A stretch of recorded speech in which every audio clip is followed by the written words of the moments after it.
everybody, this is Dan, the director of the NorCal Cosplay Ball, and welcome once again to Community Spotlight.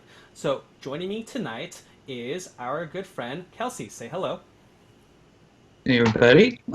How are you doing? How's quarantine life treating you? It's all kind of a blur, Uh, really. are you at that stage where you're losing track of the time, the days, or was that a while ago?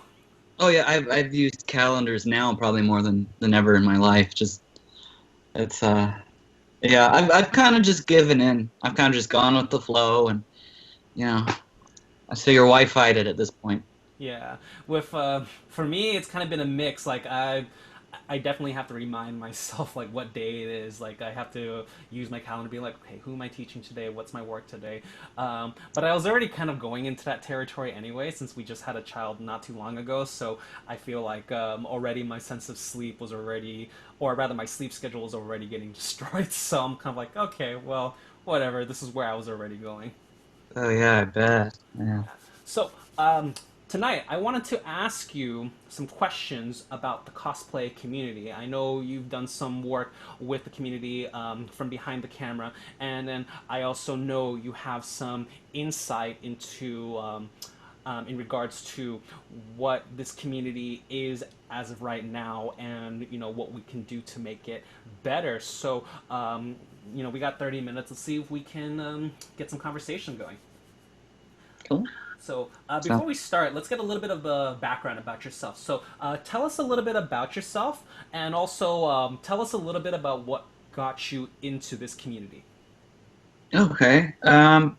Well, I turned 30 this year. I'm from Concord, so it happened to be a really good area. We're kind of right in the middle of, right in the middle of the Bay Area, so we have access to all these events. So that's a pretty good place to grow up. Um, as far as photography and everything goes, I've been doing that, kind of actively experimenting with that and trying to get better at it for about 15 years or so. I played with cameras when I was little. I mean, some of my earliest memories are taking pictures of stormtroopers in the garden, Oh wow! um, setting up scenes.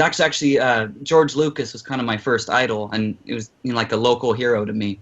Um, and because I didn't have a video camera, my first sort of access to that was taking a bunch of still pictures and trying to progress this, the story along. So in a box somewhere, there's a bunch of old Polaroids, probably blurry Polaroids of Star Wars toys, and um, but yeah, and then the community, I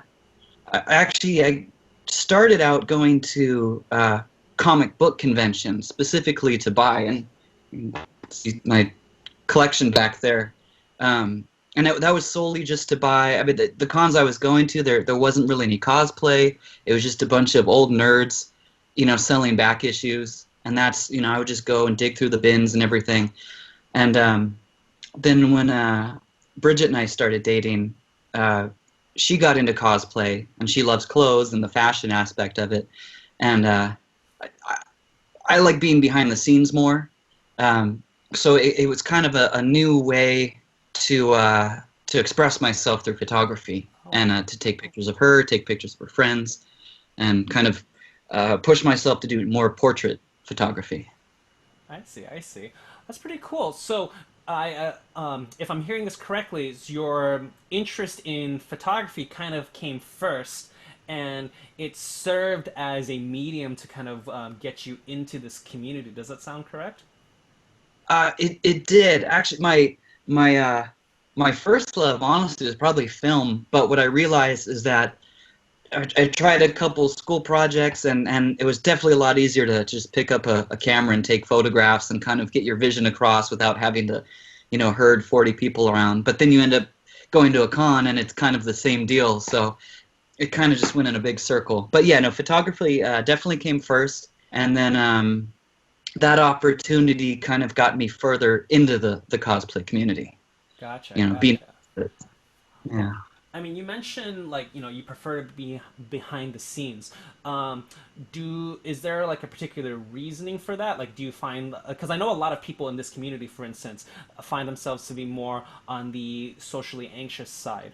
I can at least say that for myself, and for me, I use because I'm a ballroom dancer. I use dancing as a way to kind of reinvent myself. It was kind of my way of not really forcing, but learning to become more confident. And eventually, I still do a lot of work behind the scenes, but now I'm in a situation where I need to be in front of a camera or like in the public eye more often. So I use it as a way to kind of acquire the ability. Photography is also something I've recently gotten into, and I mean, you can kind of already see like by my mannerisms, I still very much identify as an introvert, but when I do photography, it's given me another means of being able to kind of break out of my shell. So I guess another way I could ask this is what has photography meant for you over the last few years, especially in context with this community? Um, I think at its core, what I love about it is the storytelling aspect, and I think storytelling is a really natural part of our culture. It's something we're all kind of drawn to, whether it's you rap or you sing or you write fiction or and you can tell story through dance too. I mean, I'm amazed at some of the interpretive dance and the ballroom dancing, and it's way beyond me. So I mean, there's photography and film, and I think when there's two aspects you need for the photography to tell the story. You need a subject, and then you need someone who is able to get that image across. And I'm just way more interested in telling the story than being the subject of it. And fortunately, there's a lot of huge personalities in the con community. And that's even with film. I never had a desire to act. I was fortunate growing up. I had a friend who wanted to major in acting, and I wanted to major in film. And he said, okay, well, like, we're doing it. This is our, we're going to make movies, and you'll star in them all. And, same with that. Like, with music, I like I play bass, so I like to be in the background. I don't want to be a lead singer. I'm not a diva. I don't really want to be in the spotlight, but I like helping craft the overall story. That's a very interesting answer. I mean, you mentioned characters that are large, like big personalities. Sometimes, when we think about stories, we sometimes have characters that we would label as larger than life. Whenever you work with cosplayers, for instance, do you ever find that some of these people kind of embody that, like, or at least the idea of larger than life? And is it always like a positive thing? Have you ever seen it be, well, I hate saying this, but like a negative aspect of their character? um,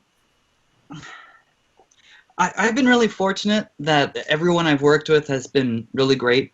And the people that did have big personalities, they were really generous with that, and they were able to use that to contribute to the overall feel.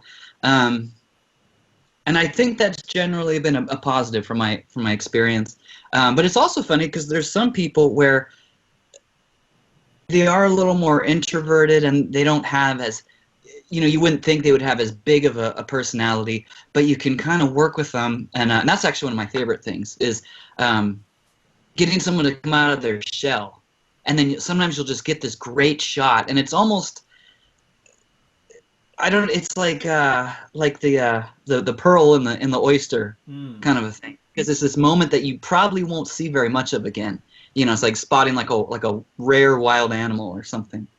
And I think those are almost more valuable than someone that's always kind of presenting and always at 10. So actually, I almost probably prefer working with introverts because it's a little more rewarding. to get that out of somebody like that. That's a really interesting way to put it. Like, there are people who always have that. Like, basically, you're saying there's people that always have that, again, larger than life persona, and then there's people that kind of had it inside all along, and then because you don't see it, because it's a rare opportunity, it's like a special little gift. It's scarce. It's a scarce moment, and I guess one of the beautiful things about being a photographer is that you get to take that scarcity, that moment, and you can make that moment immortal in a sense. Yeah. Now that you have the photo, it lasts forever. And I mean, I imagine, and you'll have to tell me this, but I imagine that sometimes people don't even realize that they had it in them. Have you ever had that instance where like people end up surprising themselves with what you helped them to create? Oh yeah, and that's actually one of my favorite parts of kind of handing over the finished product when someone's like, "Oh, that's not me." That's they're like it's like they're looking at a person they don't recognize. Um, and yeah, sometimes there's people that don't even want to be in front of the camera and they kind of do it, begrudgingly, and they're like, okay, and then you get them to warm up a little, or you catch them off guard, and then yeah, I mean, it really turns into something special, and I think that's really important to people. I mean, I get that totally because I'm definitely an introvert, and I think that can be really important, you know, um, for them to have that moment and then to see kind of themselves from the outside in, um, and then them learning that that's there. Because then you go on the next time and it becomes easier and easier to bring that to the surface, and maybe they get more confident, and I really think it can help people grow. Yeah, no, that's amazing. I'm actually finding that I myself am relating to this as well.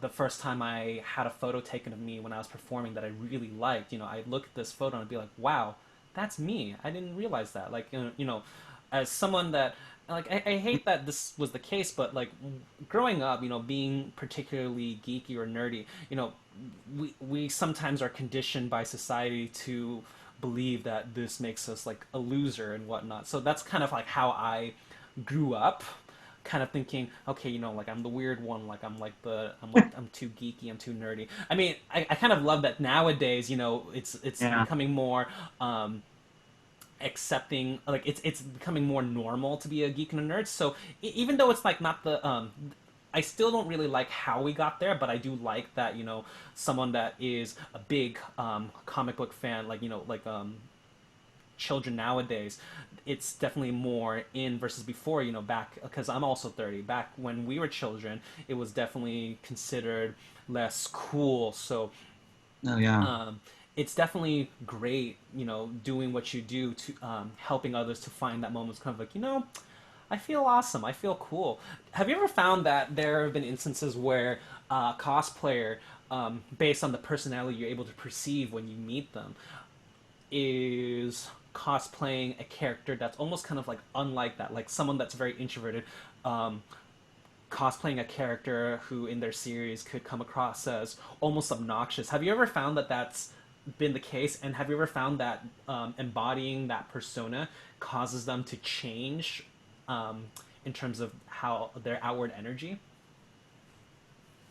Um, yeah. Yeah. No, it's it is kind of bizarre.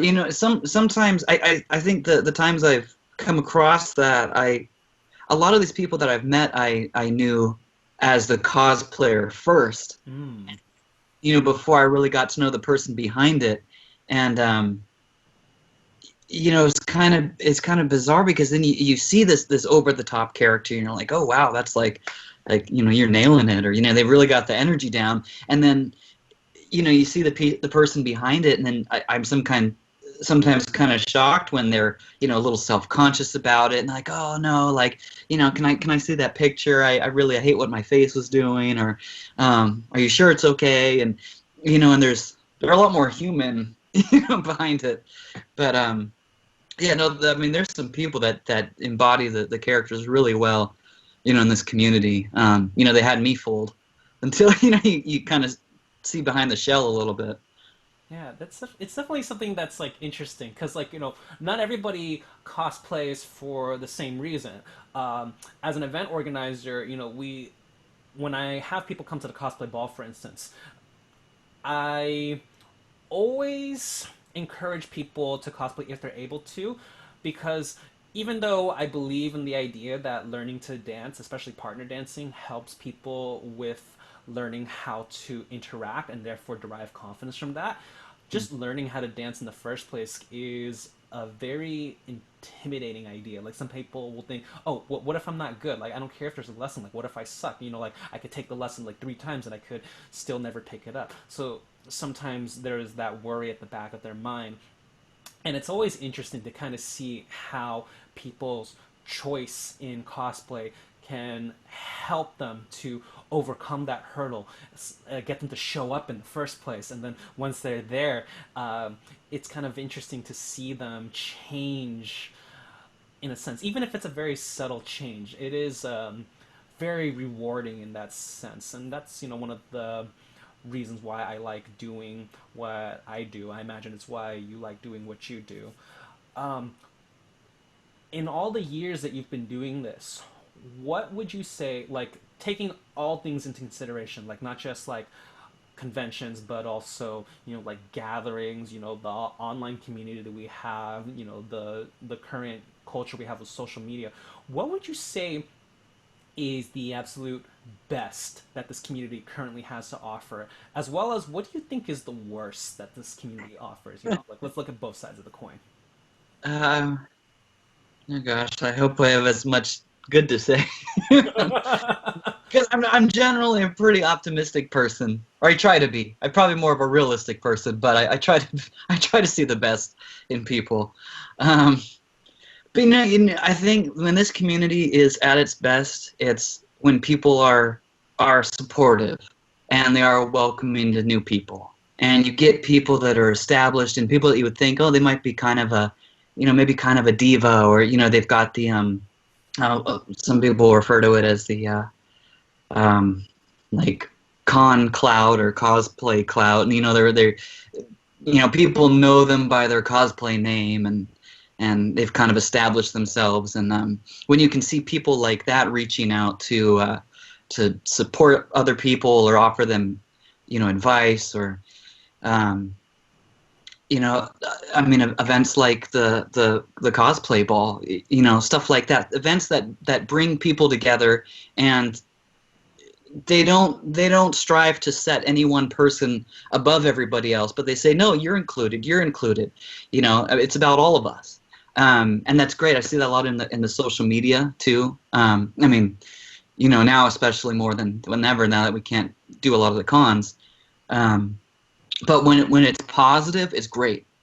It's really beautiful that people can post these pictures and they say, I'm a little nervous about debuting this, but I tried, and this is my first time doing makeup, or my first whatever. And you'll get people on there, oh, you look awesome, like I wish I could do that as well as you. And if you ever want a tip for making this certain prop, like I'd love to show you how to do that. And when people lift each other up, I think that's really the community at its best.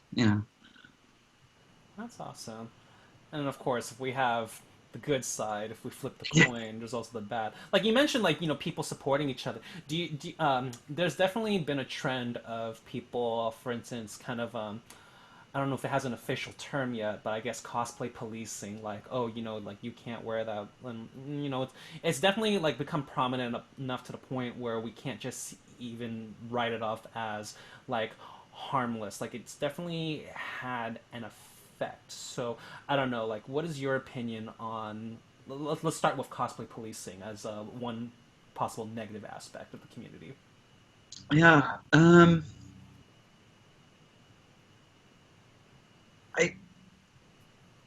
I I've seen, I think where I've seen that the most is because I definitely come at it kind of more from the the photography end, and I I've learned social media, when it would get bad, kind of could get me upset. There's a lot of upsetting things, and there's a lot of people out there that like to use it as a soapbox for just, you know, whatever awful thing they have, you know, rattling around in their head. And some of that, it's just, you know, it's so disheartening and upsetting that, you know, sometimes I just get kind of burnt out on the social media. But I think what I have seen the most is when, you know, there's a lot of cosplayers that do these beautiful interpretations, and, you know, sometimes it's a reinterpretation of the gender or the race or the color of a character, and then, you know, you've got a lot of people say, oh, that's beautiful. Like I remember recently there was a girl that did like a black Sailor Moon, and you know, it was great. There were a lot of people that were really supportive and said, oh, you know, you're beautiful. I love the makeup. I love this interpretation. Like, that's awesome. You know, people say, oh, it's better than the original. You know, and then of course you get people who say, well, that's not how it is in the, you know, in the anime. You know, that's not how it is. And then you could have, you know, if an Asian American want to do Captain America, or, you know, you can do any combination of those, you know. And, you know, I believe it's all about expression. You know, I mean, it's a place where you should be free to express yourself. And I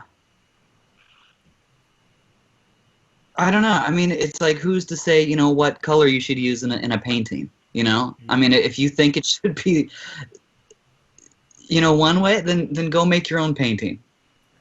You know, but if it's not your work of expression, then, you know, I mean, I don't know. I think it can be dangerous because, you know, some of these people put their you know, their heart and their soul into their projects, and then this may be the one time they ever put themselves out there. You know, especially, I mean, yeah, this community, and it come up a little bit, you know, is full of introverted people. A lot of introverts, and sometimes the con is kind of a way to ease into a place where they feel like, oh yeah, you know, there's a bunch of nerds like me, like this is a safe place, you know, but I couldn't have shown people in high school this side of me, or I can't show people at my job this side of me, or my family, or, you know, whatever. And so, I mean, you got to be really careful, you know, because one negative comment on a picture, that might be the only time that person ever feels comfortable putting themselves out there. And now you've shot them down, and that might be it. You know, we might have lost someone in the community. I mean, not everybody has thick skin. So, I mean, you just got to be careful. Unless, you know, with anything, you know. But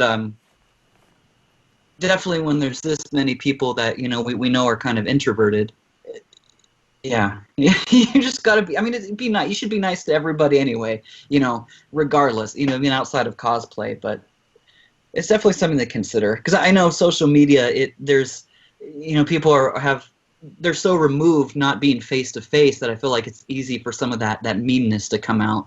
And yeah, I mean, it's just a shame, you know. Yeah, it's almost like, you know, the same things that make us feel kind of protected, whether it's, you know, a cosplay, like a literal mask, or like being behind a screen or behind a camera, like the same things that we use for our comfort. It people kind of use it as like their defense against any blowback. They use it as a kind of a way to justify being mean.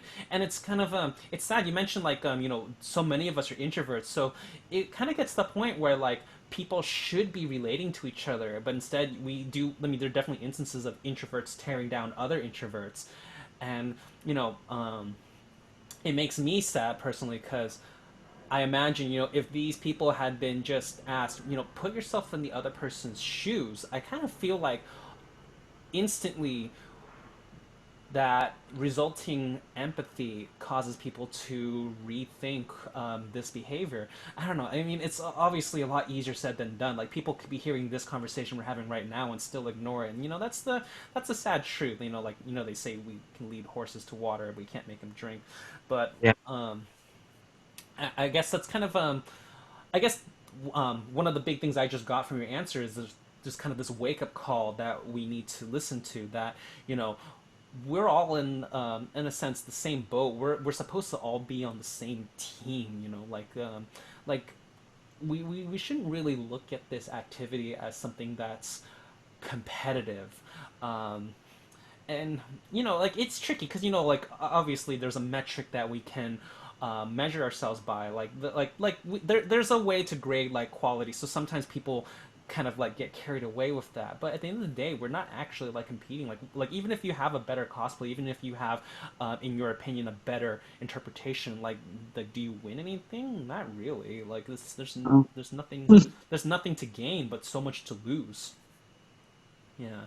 So I hope that people can hear your answer and just see it as, okay, I gotta wake up and think, okay, these people that I'm like bullying, they're just like me. Like, these people could be my potential allies, my friends, and I'm alienating them for what? Just to make myself feel better for like a few seconds? I mean, based on like the type of, as someone that's like been to a lot of events, you mentioned like not just like cosplay events, but like comic book and whatnot. Are there any particular types of events that stand out to you, like ones that are more memorable than others, like gatherings, cons, local ones, out of state? I don't know. What are your favorites? Um, well, for me, my favorites are actually the horror conventions. Oh, Um, and I love spooky stuff. I love horror movies and monsters and I think maybe part of the monsters things too is when you're a kid who grows up kind of nerdy, you feel like an outsider, and then you relate to these kind of people who are on the outside and yeah, no, I just think they're great too. I my favorite types of cons I think are ones where you can meet the creators one on one, and that's whether they don't even have to be famous creators. I mean, um, they don't have to be household names, but just the fact, and sometimes I think that could be better. Where you have these these cons where people get to display their product in person, maybe for the first time ever. Um, and it's just a real grassroots type of thing. I've bought signed artwork. There's one girl. I don't know if I should say the name or not, but I can give a shout out. But Lee Dawn Illustrations, I think it's her handle on there. But my fiance and I think we buy a piece of her art every time we see her at a con. And we found her through the cons. So, it's great if you could go and meet Mark Hamill, and whoever, and Daisy Ridley, whatever. It'd be great to go and meet a celebrity, but I think there's a really important aspect of bringing up a new crop of artists, where you can go and you can shake their hand and you can you see the person that painted that picture, and you know what? There's a lot of really talented people out there. So who knows? In 5 years, they could be on the cover of Marvel and DC or you know. But I think that's really good. It gives people a chance to discover their next favorite thing, and it gives those artists a chance to have a platform and a lot of them probably for the first time. that's awesome. I mean, we're almost out of time, so I guess my last question for you would be: has there been one particular example of a meeting that just has always stood out to you, like one that just stands out above the rest? Because it sounds like you've met lots of awesome people. So I don't know. Can you give an example of one that's just like, okay, I'll never forget this moment? Oh gosh, I'm I'm totally blanking on his name. So it was the voice of Space Ghost, and that was um yeah, I feel terrible. I'm blanking on his name. No worries, no worries. It's been a rough quarantine for all of us. We can always add his name in the comments. Yeah. But Um, one in particular stood out. just well, he was hilarious. He was at the I think he was at the PowerCon in gosh Pleasanton. Yeah, like a year or two ago, and I used to watch Space Ghost Coast to Coast, and then some of the Space Ghost cartoon from like the 60s, 70s, whatever reruns on like Hanna-Barbera reruns when I was little, and so he did the voice to Space Ghost Coast to Coast, and it's just bizarre. It's someone as a cartoon, and they're there, and that was kind of larger than life. It's like someone the voice alone has so much power. Mm. Uh, and I've seen a few other people. You know, I've actually gotten into some characters because I saw the actor at a con, and they were such a cool person that I kind of looked up more of their material, whereas maybe I wasn't a fan prior to that, you know, or I wasn't familiar with their work. You know, we saw one of the cons. We saw the cast of The Office, so that was probably probably the most well-known I see. group. And not even, you know, not even super nerdy, but I mean, you know, ultimately, you know, when you have these experiences that you enjoy, you know, it ends up even if it's in very subtle ways, it ends up shaping your life one way or another. Like believe it or not, I always believe that we tend to, if the quality is strong enough, we tend to embody the good qualities or the admirable qualities of everyone that we meet in a very subconscious way. Like no one like actively seeks out a role model. Like it's not like no one puts on a agenda like look for a role model today. Like it just happens. And you know, that's how we, I guess in a way, that's how we judge or determine for ourselves what makes these encounters so memorable. Would you agree? yeah, yeah. No, that's a good way to put it. Yeah. Yeah, you don't really choose your own heroes, but yeah, I guess there's something about them, you know, a person that'll kind of just speak to you, and yeah, yeah. I definitely have people like that with photography. There's just something that grabs you. You know, you could see a lineup of a 1,000 pictures, and it's something about theirs that jumps out at you, and I know those people have been like Anton Corbijn is a portrait photographer, and he's done a lot of like rock and roll kind of portraits. He's done like, you know, U2 and a lot of like album cover art, Joy Division, and I think he did some headshots for Benicio del Toro. Just he does really gritty black and white, and there's just such a tangible, you know, just grit to his work. But that kind of really instilled this love of black and white portraiture, and portraiture in general for me. And granted, I've never met him, but that's definitely someone where, like, the second I saw one of their photos, like, I want to do that. Interesting. Yeah. I said we were running out of time, but I have to ask this now. This kind of takes us back to the beginning of things that we were talking about today, but in regards to like the story, you know, sometimes when people get into comic books specifically, it's always for different reasons. Like for some it's like the story, for some it's the artwork. What would you say is like a really big draw when it comes to your love of comics?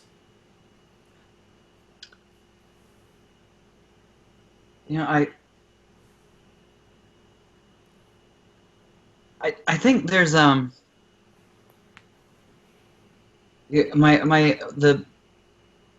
the genre I'm probably the most interested in is like sword and sorcery, and I think it's a world where there's still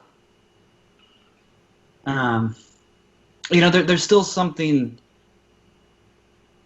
you know, it sounds kind of silly, but you know, there's still something magical to be discovered, and there's still, you know, impossible things that can happen. Because I was always kind of disappointing, you know, as a kid in school, you know, you have history class, and we've seen the whole world, you know, the whole world's there, but you know, 200 years ago, there were just whole spots of the map, you know, that were mysteries. And you could go out and you could go and be brave and you know, heroic, and go and you could explore that. And now we just, you know, you can pull up Google Earth and you can see everything, and that's amazing. But at the same time, it just feels like, you know, there's nothing new. You know, that kind of, that sense of wonder gets lost, you know, the more you go and the older you get. And I think having these worlds where there are heroes and there are big new adventures to have, and you know, there's impossible things that can happen. That's you know, and I love illustrated artwork as well. I Well, just I mean, you mentioned like having discovered the world, but then I mean, we have to also remember there's like a world beyond our world, like stuff like space travel. Do you feel a particular attachment to stories that cover, let's say, like traveling through space, like not even having to be comic book related? Like, for instance, like when you watch the movie, say Interstellar, like how do you feel when you watch that? Like, it's kind of that interesting. no, that's a good point too, because I guess space, the final frontier. Yeah. um, yeah, and what really another thing that really draws me to some comics specifically, like Detective Comics and Batman, was a sense of mystery, and I think science fiction for the same reason. And one of my favorite sci-fi franchises is the Alien franchise. Ah. Um, and I like what they've actually done more recently with stuff like Prometheus, where they kind of land on a planet. It's not even so much about the monster, but it's about the mystery of the missing civilization, and there's so many possibilities. And yeah, no, I love science fiction. Almost the things you can do with it are almost overwhelming, really. And that's actually, I kind of like putting that into photography too. The like a sense of mystery, where you kind of get someone, and they're not, kind of going back to the introverted thing too. When you have someone that's not an over the top personality, that's not handing you all the emotions on a plate, where you kind of have to delve into that. Maybe it's just something, maybe it's their eyes, or there's this glare. Some people just have this kind of smolder, look, or this mysterious aspect, and I kind of prefer those types of portraits. Where what is it about that person that I can't look away from this portrait, rather than the people that just kind of put it all out there. Mm. It's kind of like when people saw the Mona Lisa for a first time. It's kind of like, what is she smiling about? Like, what is that? What is she experiencing? It's kind of like, Uh, it's like some people interpret it differently. It's like it's kind of eerie. It's almost like she's got a secret to tell, and and other people interpret it differently. They'll be like, oh, like she might kind of seem like she might be showing this, but you can kind of tell, okay, she's got something to be happy about. It's kind of fascinating, actually. Like, I don't spend a lot of time pondering the Mona Lisa in particular. Yet when you put things into the perspective that you just did, it's I can now understand why the Mona Lisa, using the same reasoning that you just gave, I can understand why it was such a big deal. And I guess that's I imagine that would be kind of the fun part about some of these universes. Like, you have some of these universes that are incredibly expansive. You got like the Star Wars universe. Like, there's so much that goes beyond the movies. Star Trek as well. Really good example is Lord of the Rings. There's this like there's a lot of massive world building that goes on behind it. It's almost like I mean, I almost imagine like I don't know if you already do this. Like, if you ever wrote your own story, like I would imagine you. Tell me if I'm wrong on this. You would derive more gratification from creating your own world versus kind of going with the fan fiction route, where you're taking an established route and kind of working within those parameters. And I know some people who write fan fiction, they'll sometimes expand those parameters, but for the most part, you tend to get people that kind of stick within the established universe. I don't know. Am I wrong? Am I right? no, you're totally right. Yeah, no, I do actually have, because things like Tolkien and Robert E. Howard and like Conan the Barbarian, and um, that kind of that area of literature, and like the sword and sorcery aspect of it is a huge influence. And I have been writing. I've been working on things. I have a lot of things I'm working on, and nothing that I'm really finishing when it comes to the story writing. But yeah, I mean, like with the pictures, for me, the satisfaction is creating the world. It's where I can go back and, if I can step away from a story for a while, and then I go back and I reread it and think, like, is this like a believable person? Do I believe that this place could exist? It's there's something satisfying about that world building and that storytelling aspect. Um,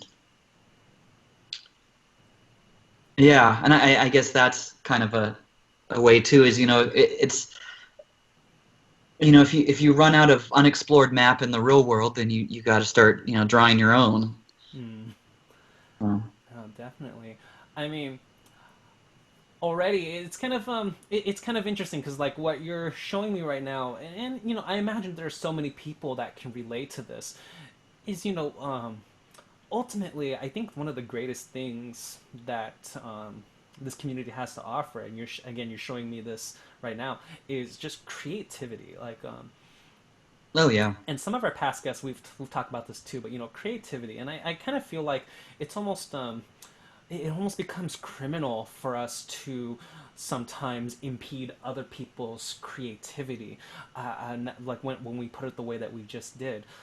So you know, I really hope that people take what is being said right now to heart. That creativity, it's almost because we were kind of talking about like scarcity earlier. Creativity is almost kind of one of the rarest things that you can find. Like not instances of creativity. Like everyone has a creative side to them, but one instance of creativity is very different from another instance of creativity, even when it comes from the same source. Like speaking for myself, an instance of creativity that I have, whether it's in dance or art or photography, it might not be the same as one that I could have 5 minutes later, even if I'm trying to capture the same subject. And I guess, you know, because of that, we should learn to respect each other's right to creativity a lot more. We should stop trying to police each other's creativity. We should stop trying to police each other's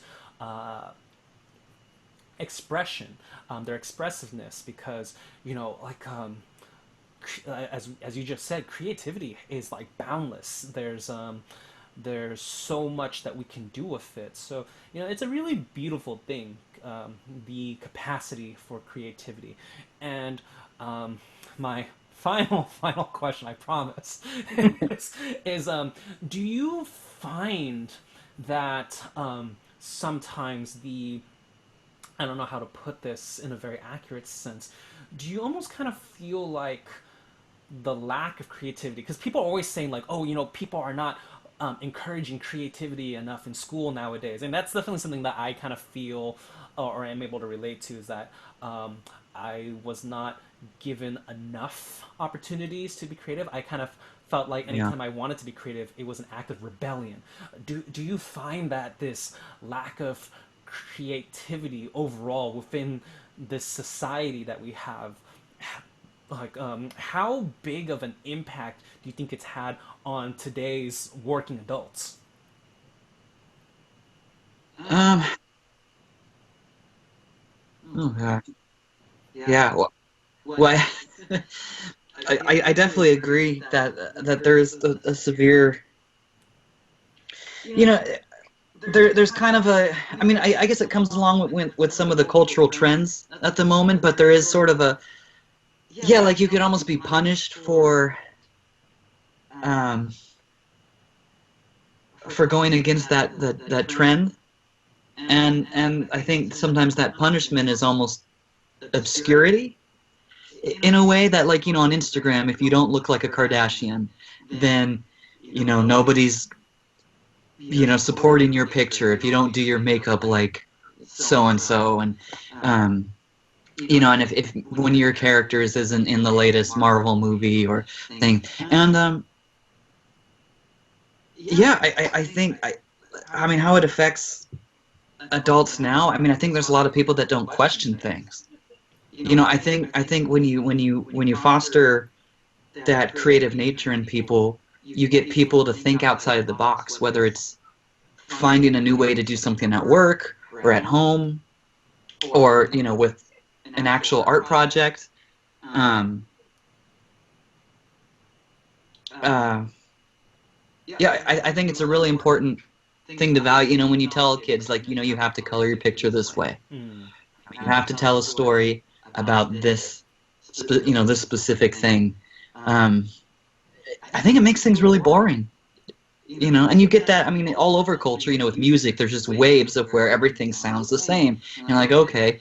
And then for the next 5, 6, you know, 10 years, it'll kind of sound the same. And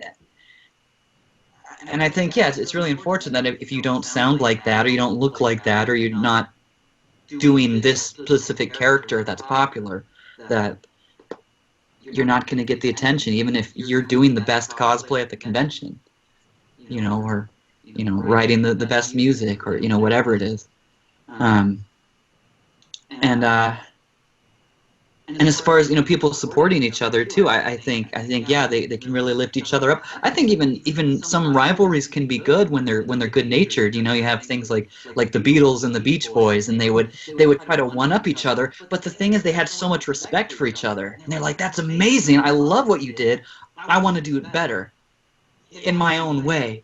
But it was totally out of they had that mutual respect. And I think, what, if we just infused a little more respect into the community too, that you don't have to see someone and say like, okay, that's great, I guess I have to do my own different thing, but use that to challenge yourself instead of putting someone else down. I was mentioning earlier, if you don't like the way somebody did something, do it the way you think it should be done. Do your own version if you think it could be done better. But, you don't have to tear theirs down, but maybe use your different opinion to push your own creative force. I was that song is really, oh, I hate the song. I said, well, I mean, could you write that song? You know what I mean? It's like, you don't have to like it, but, write your own song, or, take your own picture, write, make your own costume, see what really goes into making these projects work. And, yeah. I mean, kind of went off. I mean, that's a very, very insightful answer. It's kind of funny, like when you were talking about that, it almost kind of, like I almost had like this thought in the back of my head. I'll take an example. You talk about people being punished for being creative. So let's take, for instance, the Justice League movie. I mean, I have my opinion on it. I kind of wish the movie infused a little bit more fun into it. I kind of wish, it didn't really take itself so seriously. But at the same time, when you kind of said what you said, like how like people almost kind of got punished, it's like, even if I didn't like the movie, now I realize I have to really respect what they did in the sense that they took a huge risk. They broke away from the tried and true formula. And I'm not even comparing like the Justice League movie to like the Avengers movies. Like, even if you take like past instances of Justice League programming, like if you take the cartoon series from Cartoon Network, I always consider that the pinnacle of not just like Justice League being depicted in animation, but just like in general, like DC animation in general. So I always kind of consider that like that's like kind of the gold standard. So you would think, with a company, they're not just trying to sell movie tickets, they're trying to sell toys, they're trying to sell more movies, they're trying to sell more comic books. So there's a lot on the line. And I almost kind of feel like, based on what you said, I have a newfound respect for the fact that they took that risk, not just from like a creative side, but also in the sense that they could have been punished financially through like dropped sales or alienating like potential viewers, but they still did it. And it's kind of like, okay, I'm not an expert on the matter, so I can't really tell you if it was a smart decision financially or business wise, but as far as being authentic to your own creativity, there's definitely a level of respect that is deserved because of that. Because again, like it's not just like, oh, if people hate it, they hate it. It's like if people hate it, this movie's gonna tank. We're gonna lose actors. They're gonna bail out of the contracts. They're going like we're not gonna sell toys. There's a lot on the line. Like there's stakes. So it takes a certain level of confidence that I'm not even sure a lot of other creatives necessarily have, and they went with it. So after hearing what you said, I'm kind of like, even though I didn't like it, bravo, like yeah. I couldn't, I never thought about that before.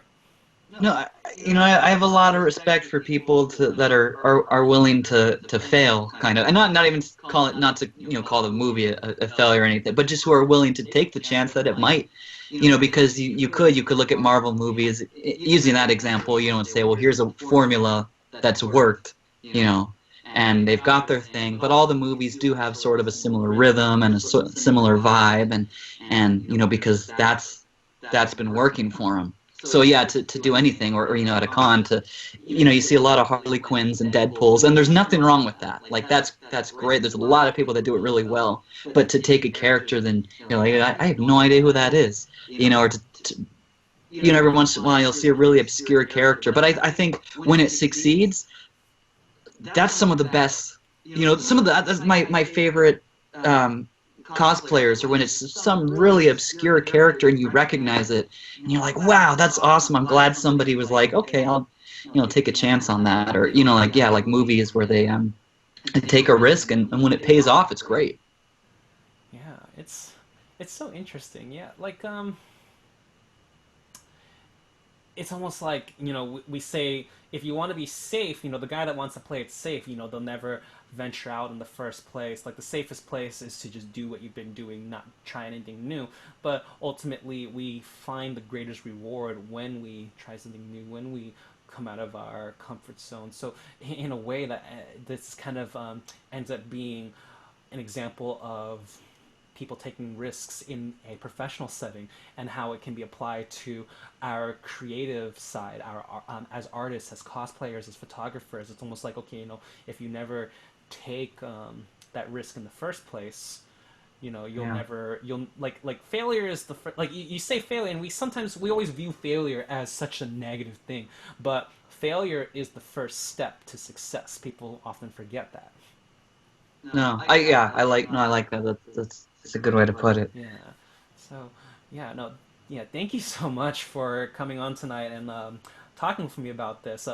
You know, um, we usually try to keep these at 30 minutes, but this was and I felt like it was such an important topic that I just couldn't stop. So, thank you so much. I know, like you mentioned it earlier, you don't like being in front of the camera, you prefer to be behind it. So I kind of see it as this is a very, very rare opportunity to kind of see your voice, your face, your authentic belief. And I really hope that people treasure what you had to offer today, because it was definitely very, very good advice. I hope people take it to heart. I hope people can relate to a lot of things that have been said today. So once again, thank you so much for putting yourself out there, putting yourself in front of the camera tonight, and talking with me. Do you have anything you want to ask me before we finish up? Um,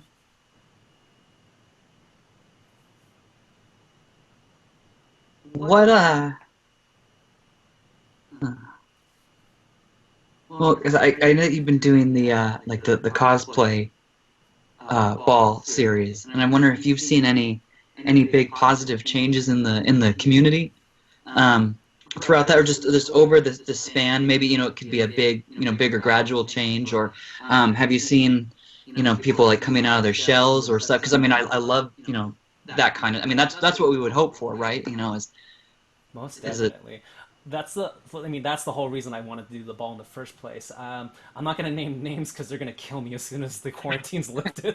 But I have some examples of individuals. I remember meeting them, and they wouldn't even say words. Like I would ask them questions, and they would respond with either like a shake of the head or like a nod.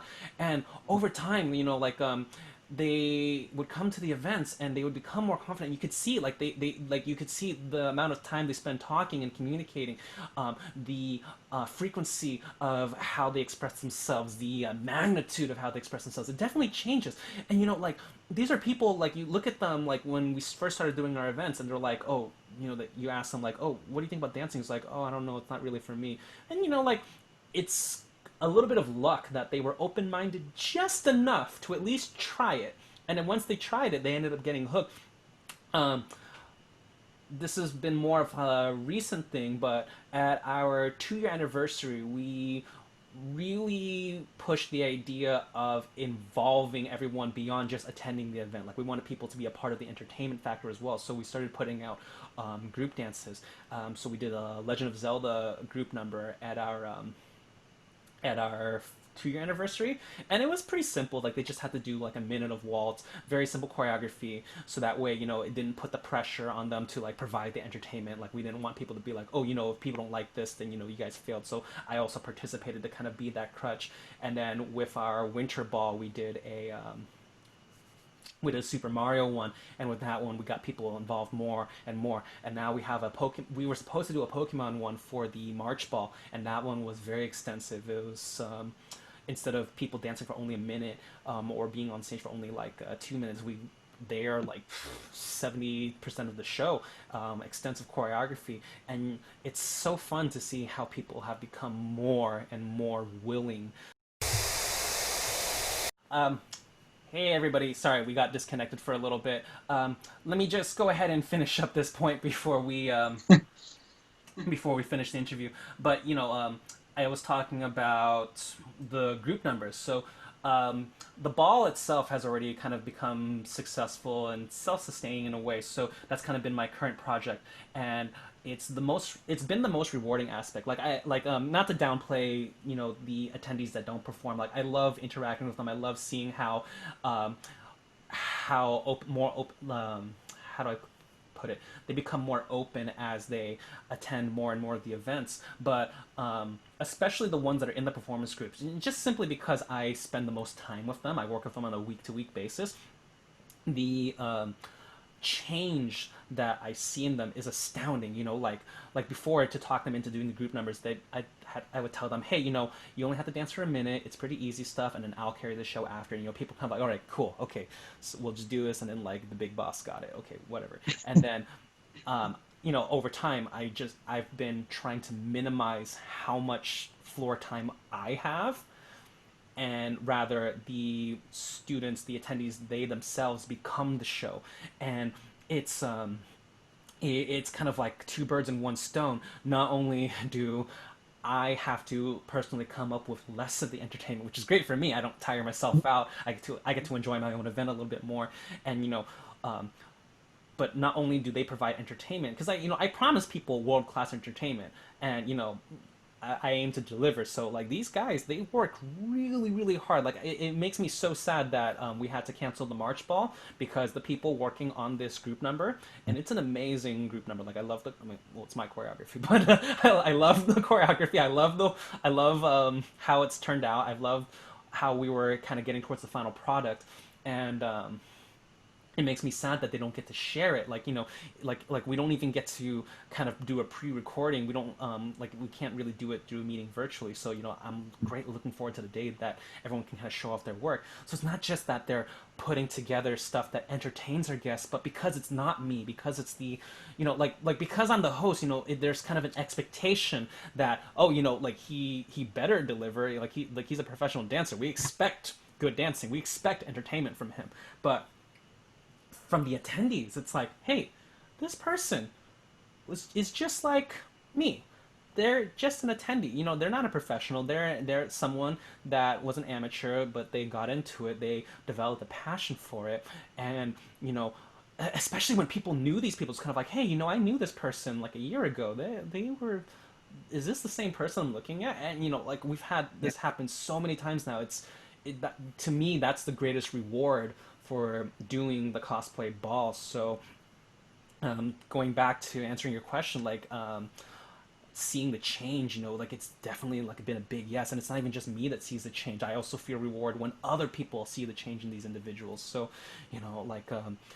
like by giving the gift of dance, I'm giving them another dimension to express themselves with. I'm giving them more of a means to paint a picture, to kind of showcase these little rare moments. So, especially after hearing what you had to say about it, I feel like I already treasured these moments. I'm able to treasure them even more now, because now I'm thinking about the scarcity of these moments, especially considering, a lot of these people like live their entire lives never having been willing to break out of their shell in such a fashion. So, you know, Yeah. like these are still relatively minor parts in terms of like quantity of their life. Yet, I imagine, I can't speak for all of them, but I imagine this is definitely one of the